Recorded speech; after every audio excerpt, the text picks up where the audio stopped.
Hey guys, it's Gary. Back again, not even doing really a music review video. Thought that I might be doing more frequent videos, but maybe shorter ones. At least that's going to be my attempt anyway. As much as I can. You know, I've been known to do some 80-90 minute videos. It's way too long. So what I'm going to try to do is maybe come here more often, give updates, whatever, talk about whatever, and not do any marathon videos so much. But you can all vote on that. You can all let me know. You know, would you rather have long ones or more frequent, shorter ones? It'd be hard. I guess it'd be hard for me if I'm going to do a real profile kind of thing on somebody like a Ralph Town or Eberhard Weber that I have a lot of albums by, or I know have a lot of information on, and I know a lot. You know, those always end up being marathons, and there's not much I could do about that unless I cut out information. But I don't have that many artists, you know, that I haven't done yet, that I have, you know, like an extensive knowledge on, or, you know, 100 CDs or albums by. You know, the whole Ralph Towner, Oregon associated people, Eberhard Weber I did. You know, I did a lot of those people already. So I thought I might do some things shorter. Oh, I see one of my lights. One of my lights just go off and on.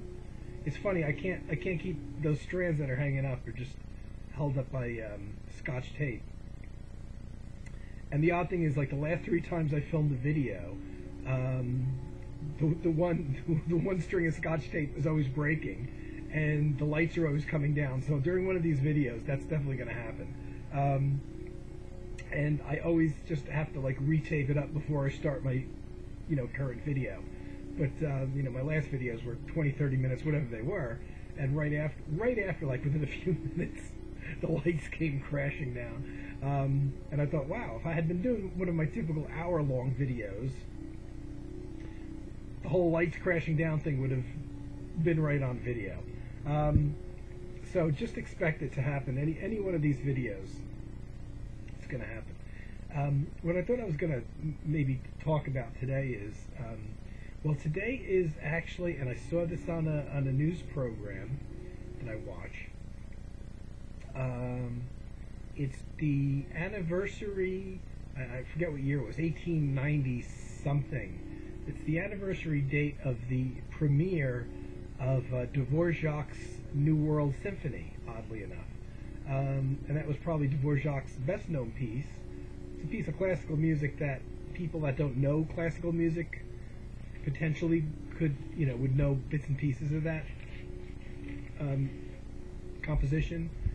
I know many of those classical compilation CDs that don't actually feature the full compositions, but these little snippets of the compositions of the best known ones almost always have this one main theme from the New World Symphony that everybody knows.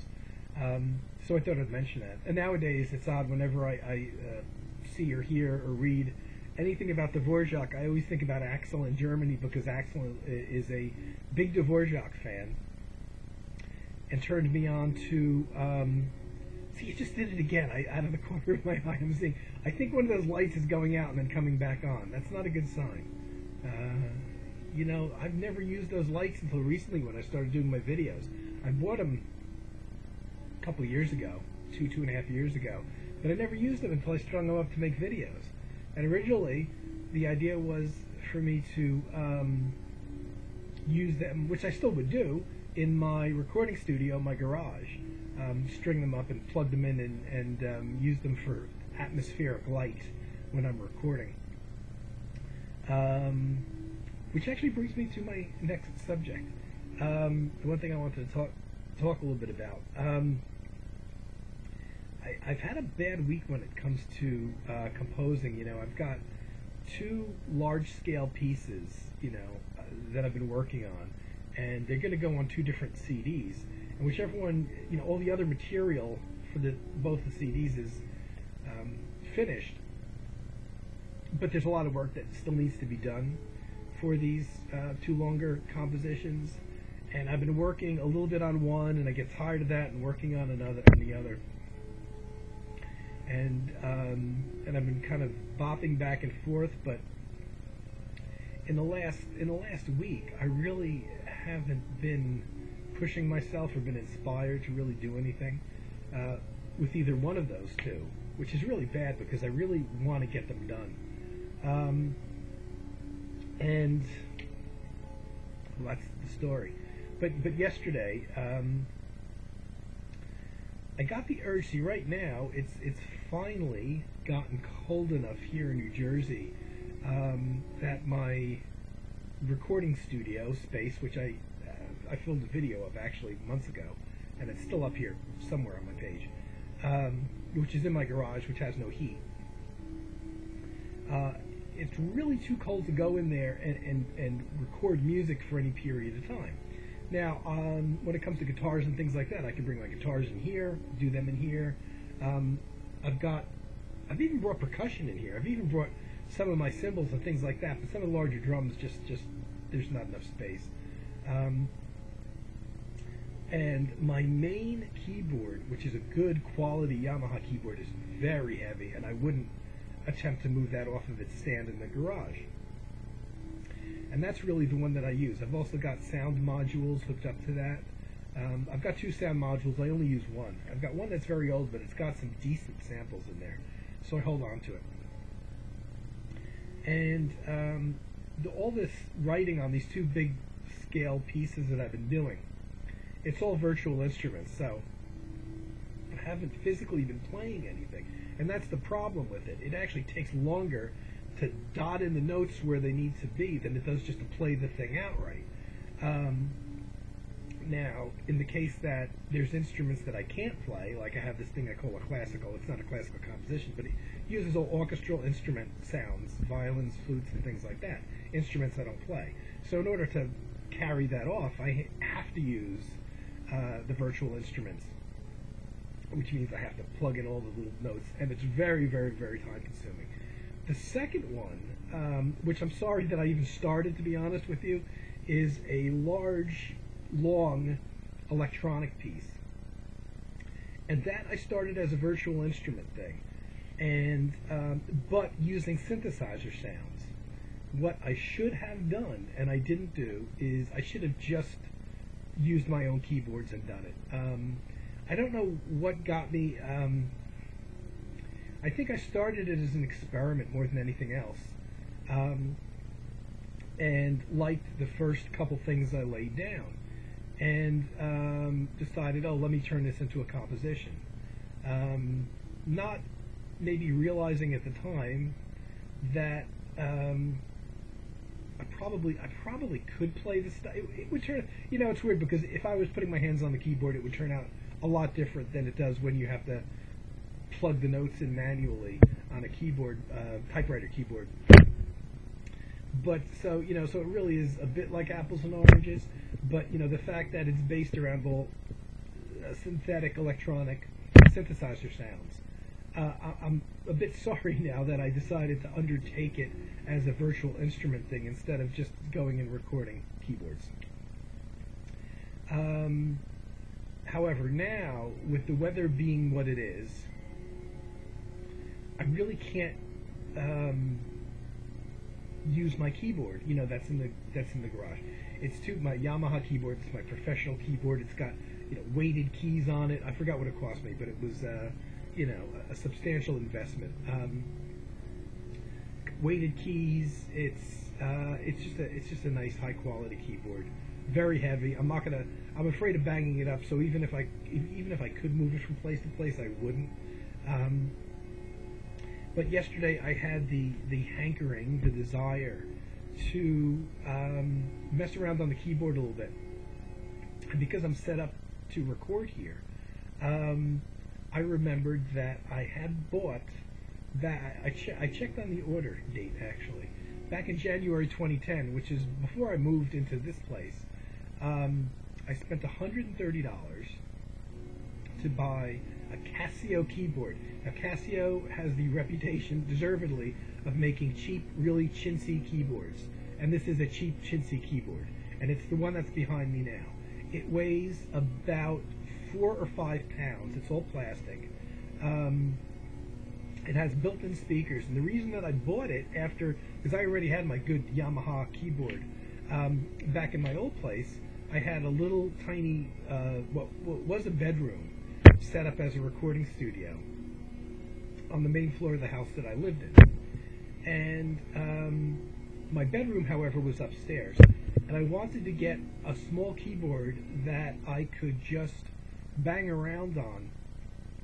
And my bedroom was very small, and it had to be light, and it was something that's so light I actually would just leave it when I wasn't playing it on top of some folded laundry, because I really didn't have any space in my room to put it like on a stand or anything. There was no room for that, so I used to just go into the corner of the room on top of my folded laundry when I wasn't playing it.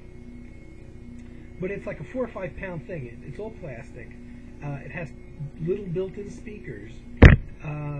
Cost $130, and basically I used it not so much to record, but to work out ideas. So when I wasn't in full recording mode and downstairs in the bedroom where the musical instruments were, I wanted something to work ideas out on. And it's got a bunch of sound settings. But if you know Casio, Casio's been around since the early '80s at least, making cheap keyboards with pretty awful sounds on them. Nobody uses them really professionally. But yesterday I went into my garage, my studio, where the Casio was. I haven't played it or touched it since I moved 3 years ago, so I haven't since I've been here. I haven't used it. But I wanted to be in the comfort of my own heated place here, and be able to work on fiddling around with the keyboard a little bit.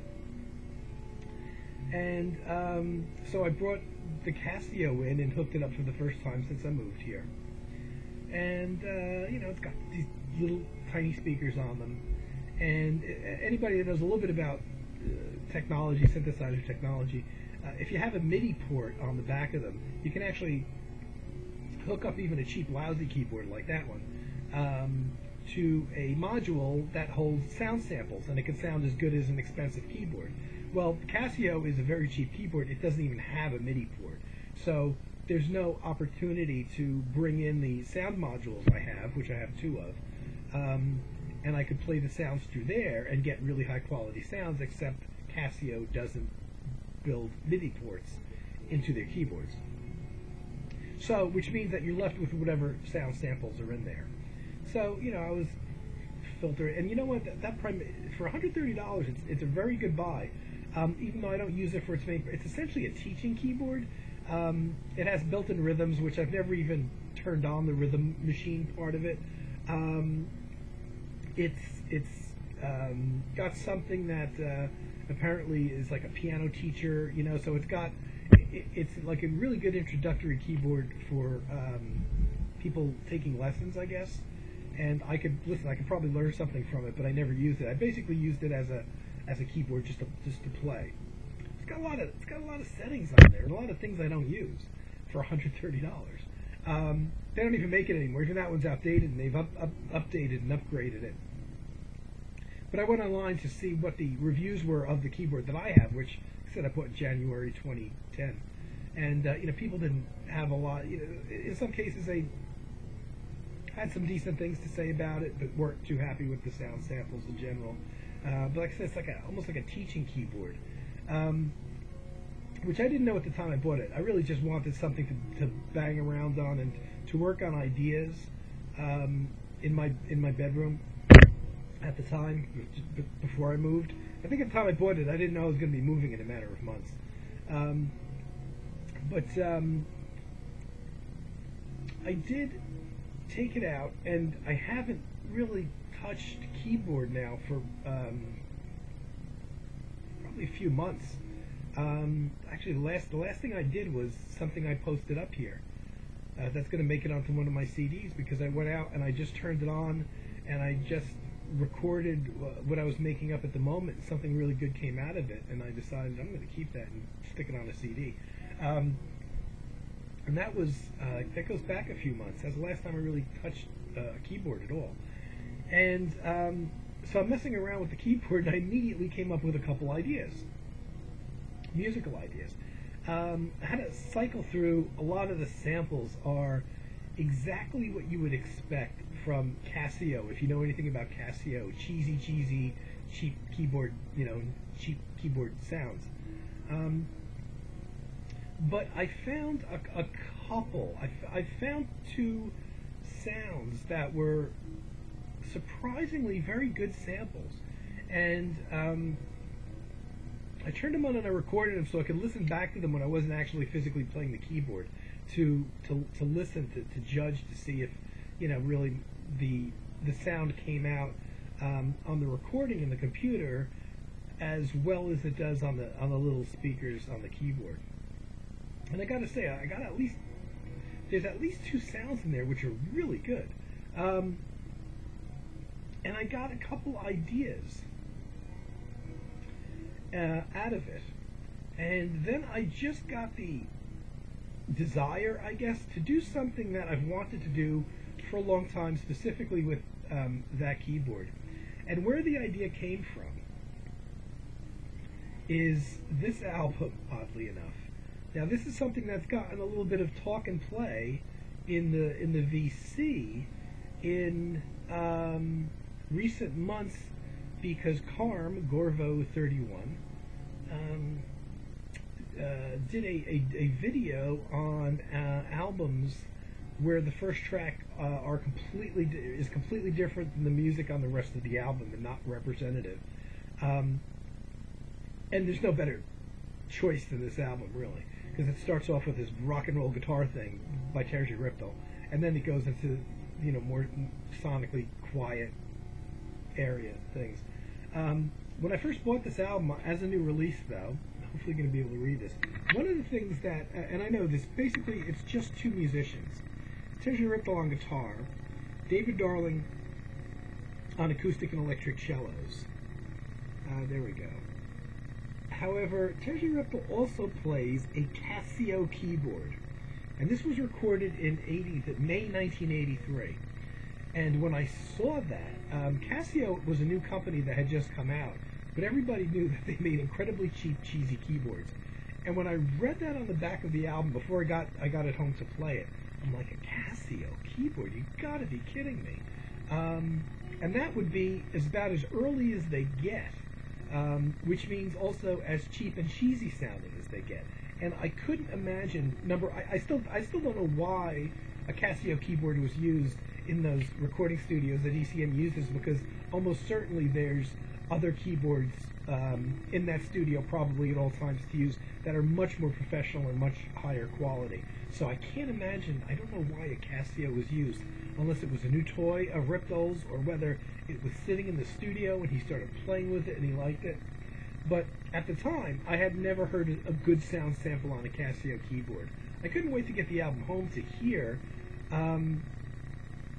what the keyboards on there sounded like.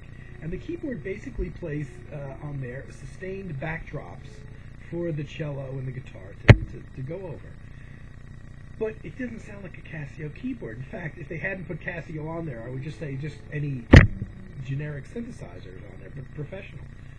So I could never figure out whether the engineers found a good way to process the sound from those old cheap Casio keyboards and make it sound bigger and more expansive and thicker than the sound really was, or whether that particular keyboard just had a couple, and I don't mean a lot, a couple decent sound samples, because there's not a lot of variety in the keyboard sounds of that album.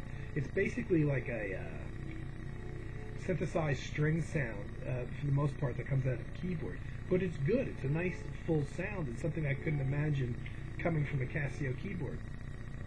Well, I never forgot that. I mean, even after all these years, and I've bought the CD and continued to listen to that album, and I'm always amazed that that's a Casio keyboard. And a few years ago, when I picked up that keyboard that's behind me, the Casio, I had this desire, as a result of that album more than probably anything else. I had this concept. It's something that musicians really don't like to do or rarely do, and that's kind of make the job of recording music harder on yourself. I really wanted to see if I could record a valid piece of music, a valid musical piece, not a kitschy thing, not a tongue-in-cheek thing, using the sounds that were just naturally in the Casio. And it's kind of been something that's pretty much since I picked up the keyboard, and there's a few good samples here or there, I've had a desire to do.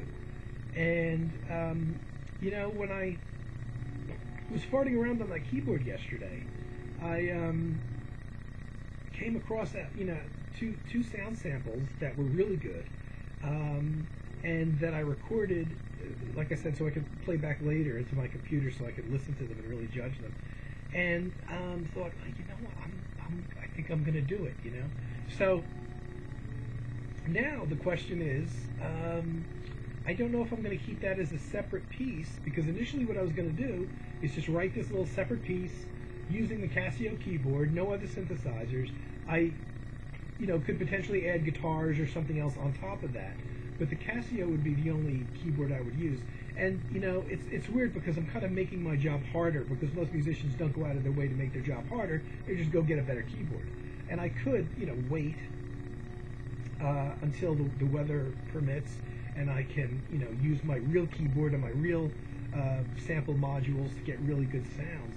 But, you know, ever since I got that album and then I picked up that keyboard, I've kind of had the desire to, even before then actually, because one of the two sound modules that I have that hold sound samples is pretty old, and it has some old samples in there. And again, there's a lot of useless samples in there, but there's a handful of really good ones. And even back then, I thought maybe you know, I should use that sound module, see if I could create a valid piece with those restrictions that come with it. You know, that, you know, only using the few good sounds that are in there.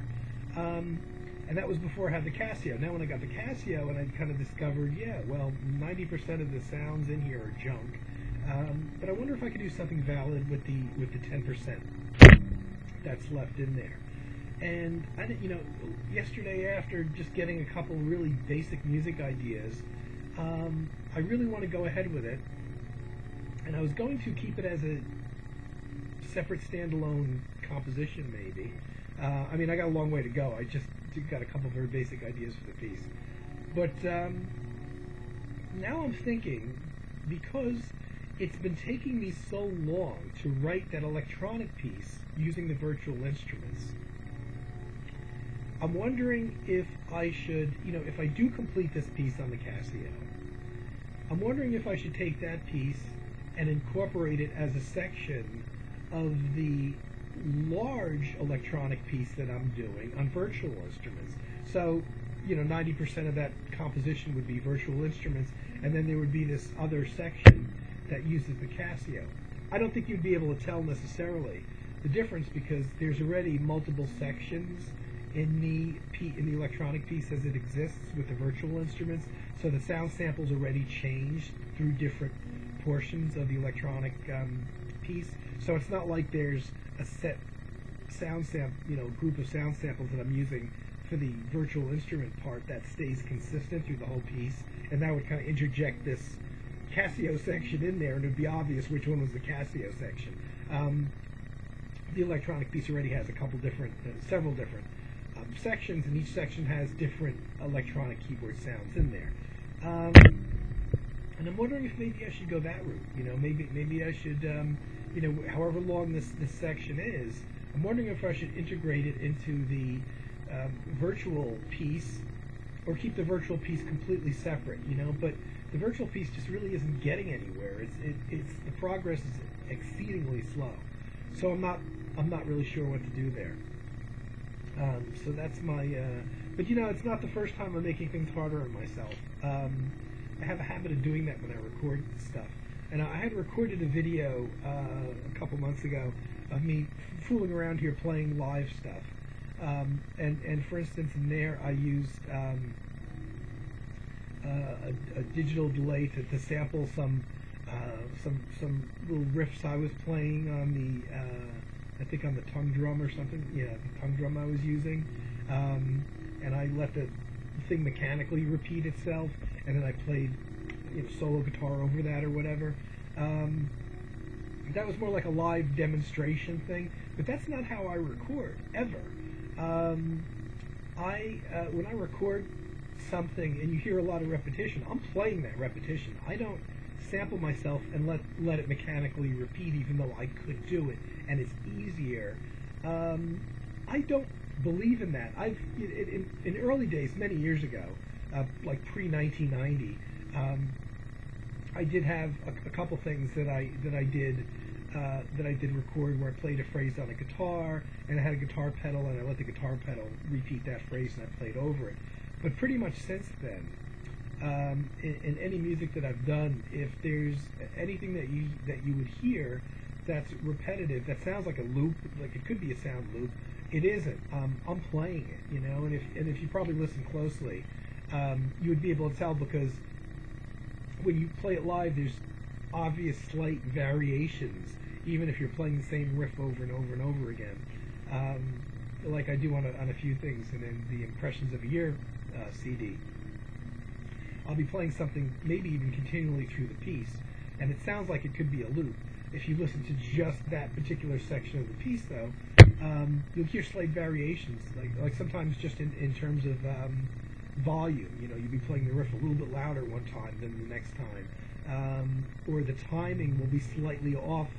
One time it's not exactly the same each time, and that's what I like in pieces of music. And I realize most musicians don't do that. If they've got a repeat, something that repeats a lot, they'll just sample any good single take that they play it, and just that take is playing throughout the piece.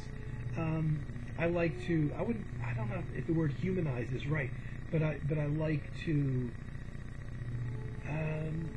I just like to do it myself, even though sometimes it involves actually, you go until you make a mistake, and then you have to back up the tape or whatever you're recording it on, and punch in and pick up where you left off, because you can't play consistently. There's many pieces I did that were really long, that I'm playing the same thing over and over. My hands get tired, so I'll go until I make a mistake, and I might only be a minute or not even a minute in some cases in, and I make a mistake, and I'll use that first 50 seconds or whatever, and then the second time I kind of rewind it and start over again. And when I start getting near that section where I started making, where I made the mistake, I do what they call a punch in, and I start picking it up and recording again, until I make my next mistake. So most of those things are pieced together. They're never really a complete take through. But by the same token, it humanizes it a bit, because you can use dynamics. You can play, even though you're playing the same riff over and over again, you can play softer or louder or harder, make more dynamics, or change the rhythm ever so slightly by doing it that way instead of doing it mechanically. So I like doing that, and I prefer doing that, and I feel better when it's done. Though most people, when you listen back to it, would never be able to tell.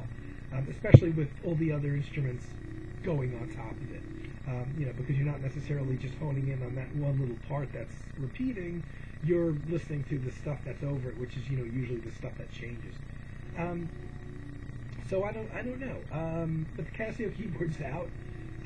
It weighs less than 5 pounds, and I'm going to find some other good sound samples in there, and I'm going to get something out of it. I don't know.